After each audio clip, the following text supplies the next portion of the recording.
The Singer Without a Song. Chapter 1. The Girl at the Train Station. It's Monday morning in New York City. The sky is gray. Clouds move slowly above the tall buildings. People walk fast on the sidewalk. They drink coffee, check their phones, and rush to work. The city is always busy. Emma stands near the train station entrance. She wears a long brown coat, headphones over her ears, and a blue backpack.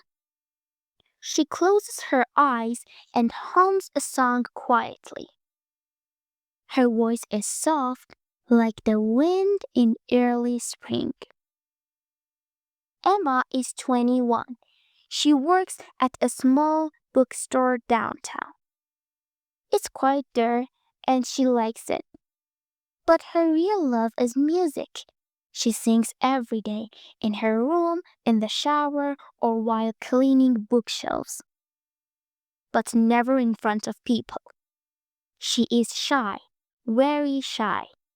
Her voice is beautiful, but no one knows. She waits for the train. Her fingers tap the side of her leg. She sings a part of a song she knows.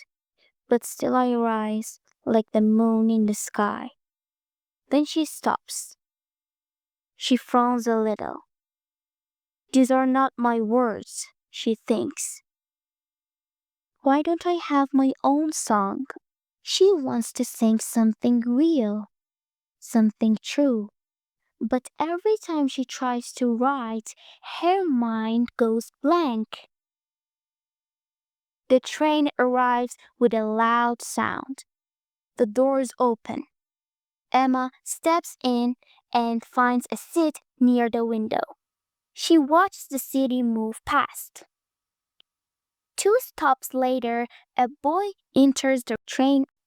He looks around, then sits across from her. He wears a dark hoodie, black jeans, and glasses. He carries a notebook and a pen.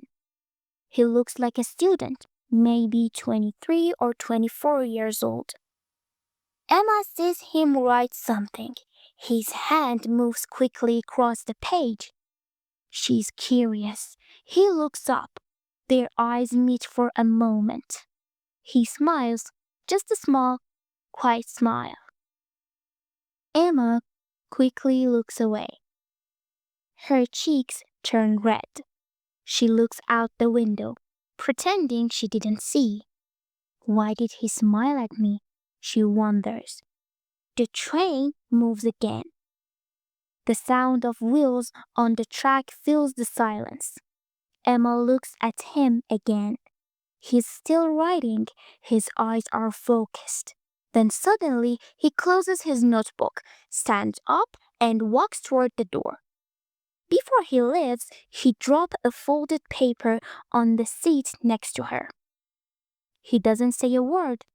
The doors open, and he disappears into the crowd. Emma looks around. No one notices. She slowly picks up the paper and opens it. It's a short poem, written in neat handwriting. Your voice is soft, like morning rain. But your eyes sing more than your lips ever can.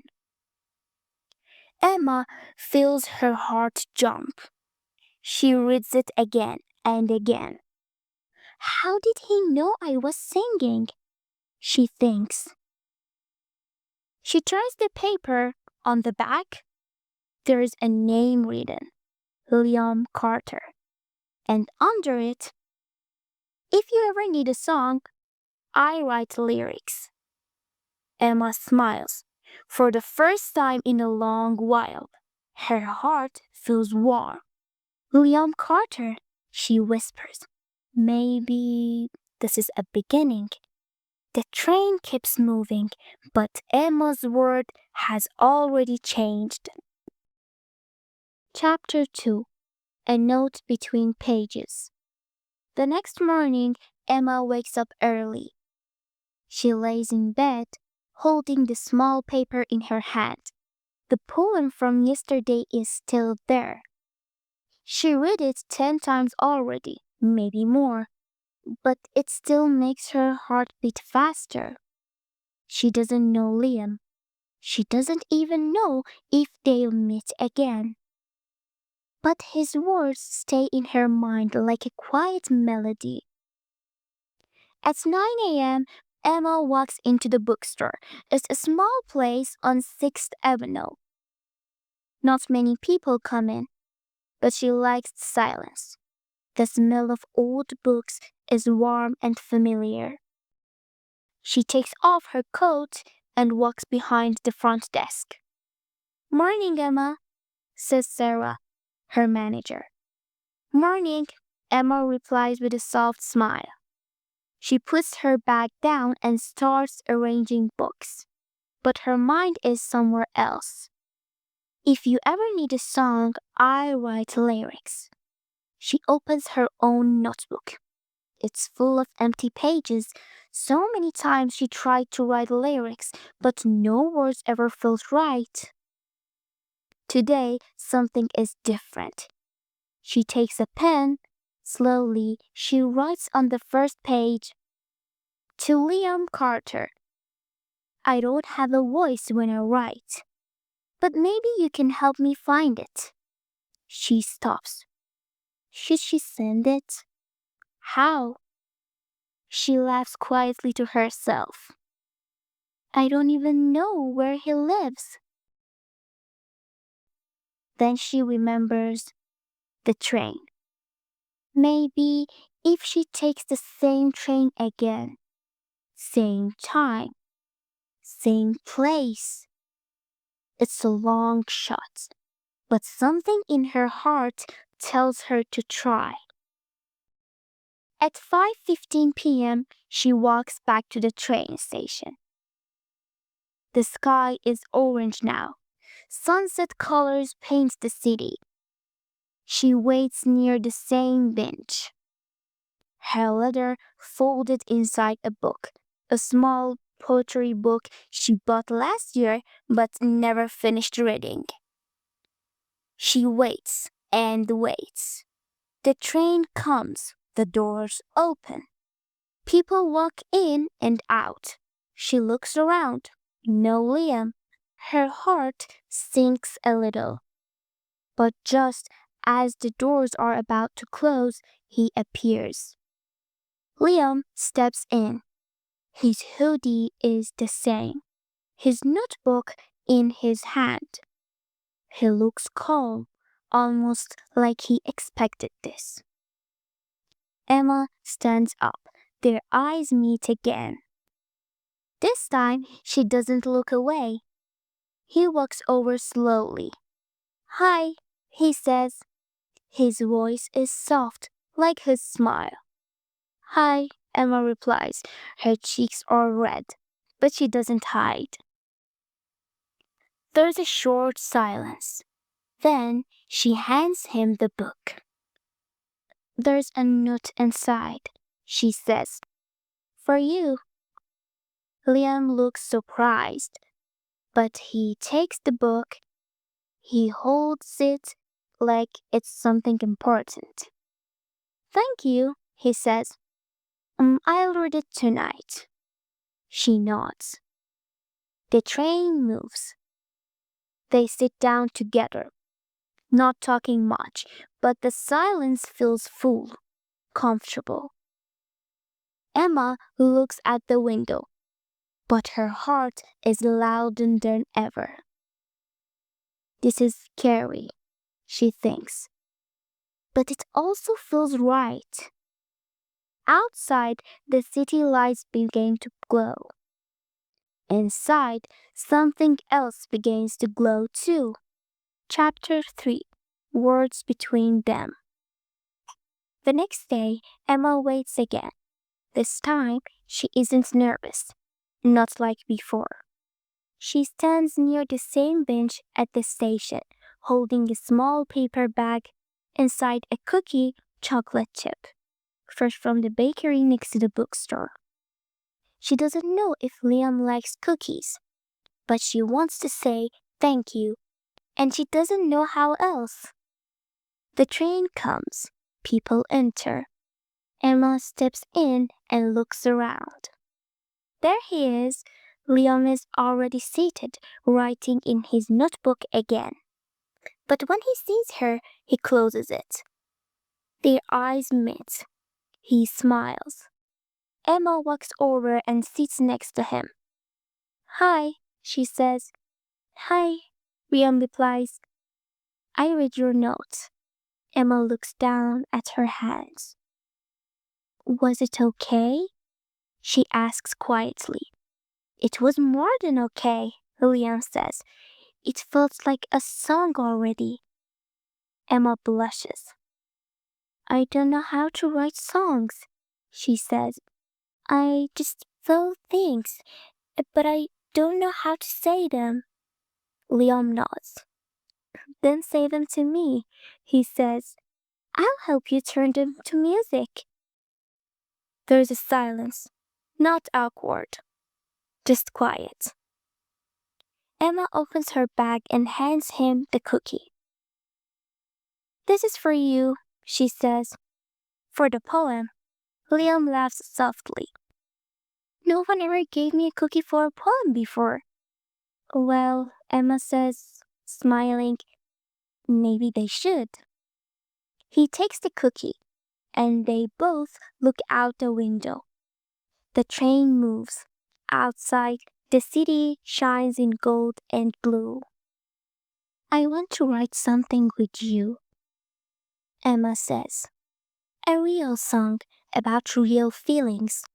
But I'm scared. Liam looks at her. I get it, he says. I'm scared too. My words live in my notebook. Your voice lives in your heart. It's hard to let people in. Emma nods. But maybe, he says, we can be brave together.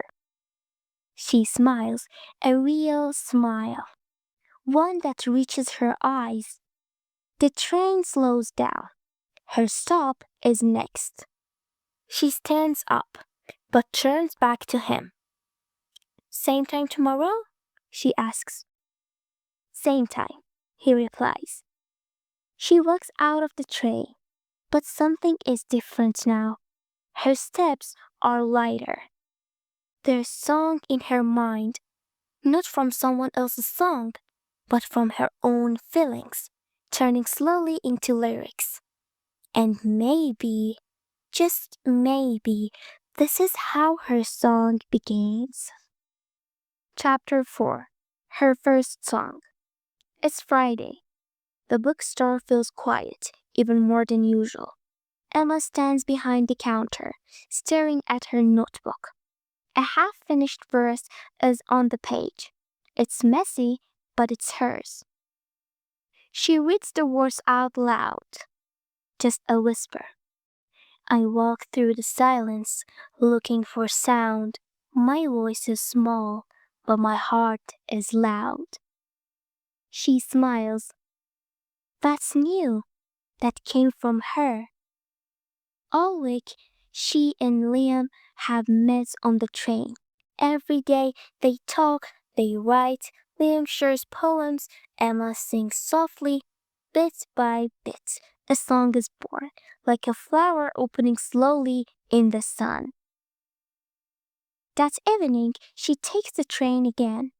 Liam is already there, holding his guitar. It's small and old, but the sound is warm.